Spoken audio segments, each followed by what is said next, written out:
যে 2011-র আগে যেমন বুদ্ধদেব ভট্টাচার্যের ঘুম ভাঙিয়ে দিয়েছিলাম, মনে পড়ে সেই সব দিনগুলো? যারা পুরনো সাংবাদিক আছে, আগামী 5 বছর এই মুখ্যমন্ত্রীর ঘুম কিন্তু আমরা ভাঙিয়ে রেখে দেবো।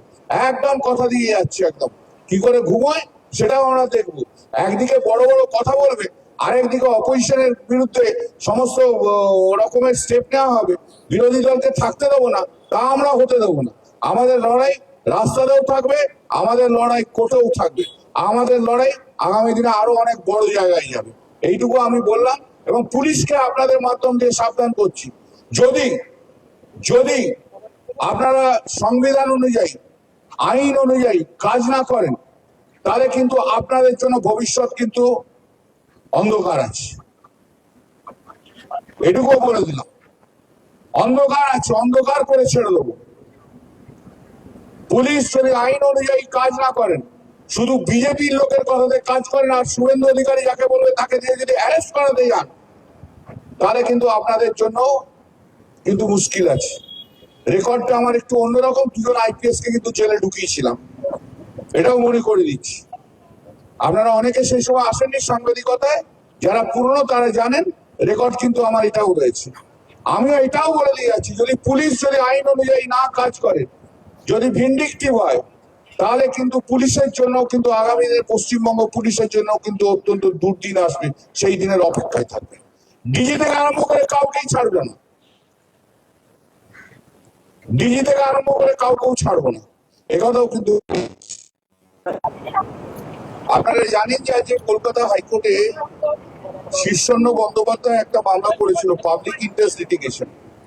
যে পাবলিক ইন্টারেস্ট লিটিগেশনে আমরা সবাই আর্গুমেন্ট করেছি, আমাদের নেত্রী Mamata Banerjee as a lawyer argument করেছে। এবং আপনাদের খুব পরিষ্কারভাবে জানিয়ে দিচ্ছি যে 1985 থেকে উনি বার কাউন্সিলের এনরোল মেম্বার। একটা কনফিউজ সৃষ্টি করার চেষ্টা করা হচ্ছে, উনি মেম্বার, উনিও আর্গুমেন্ট করেছেন। আমাদের আর্গুমেন্টের যে মেন কথা ছিল যে 1 নম্বর হচ্ছে যে সমস্ত পার্টি অফিস যেগুলো ভেঙে দেওয়া হয়েছে, 2 নম্বর হচ্ছে যে অনেককে ঘর থেকে বিতাড়িত করে দেওয়া হয়েছে, ঘর নেই, ঘর বাড়ি নেই, এরকম 2000 লোকের নাম আছে। এটা প্রতিদিন বাড়ছে সংখ্যাটা। আর 3 নম্বর হচ্ছে যারা আমাদের পন্থী, মানে আমাদেরকে যারা তৃণমূলকে ভোট দিয়েছে বা তাদের দোকান দানি সমস্ত ভেঙে দেওয়া হচ্ছে এবং তাদের বার করে দেওয়া হচ্ছে।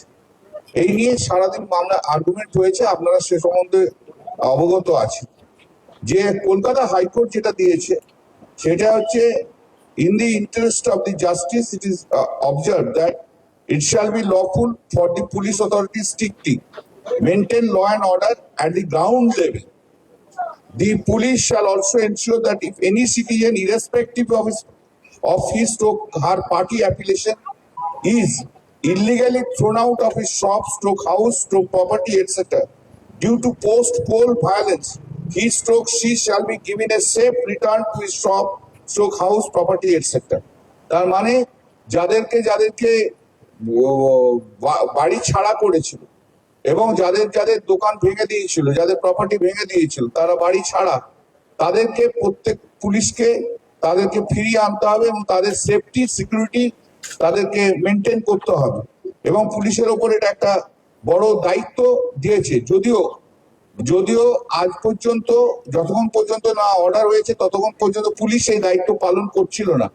সব জায়গায় তৃণমূল কংগ্রেস কর্মীদের মারছে, ওরা পুলিশরা দাঁড়িয়েছে। আজকের পরিপ্রেক্ষিতে সেই অর্ডারে আমরা মনে করি যে আমাদের জন্য ইনিশিয়ালি যে অর্ডার হয়েছে সে অর্ডার তৃণমূল কংগ্রেসের যারা কর্মী রয়েছে, যারা ওয়ার্কার রয়েছে, যাদের বাড়ি ভেঙেছে, যারা ঘর ছাড়া হয়ে রয়েছে, তাদেরকে পুলিশের দায়িত্ব হচ্ছে সেই সমস্ত ঘর ছাড়াদের ঘরে নিয়ে এসে তাদের সেফটি দেওয়া। পুলিশের দায়িত্ব হচ্ছে যে বাড়িগুলো ভেঙেছে সেই বাড়ি অফিস যারা ভেঙেছে সেখানে সবাইকে নিয়ে এসে তাদের দায়িত্ব দেওয়া। পুলিশ যদি এই কাজ না করে, আমি আপনাদের কাছে বলে যাচ্ছি যে প্রত্যেকটি পুলিশ অফিসারের নামে দরকার হলে কন্টেম্প্ট অফ কোর্ট করবো এবং দেখবো কত বড় পুলিশ, শুভেন্দু অধিকারী মুখ্যমন্ত্রী পুলিশ কত বড় ক্ষমতাশালী তা আমরা দেখতে চাই। আজকে আমরা দেখতে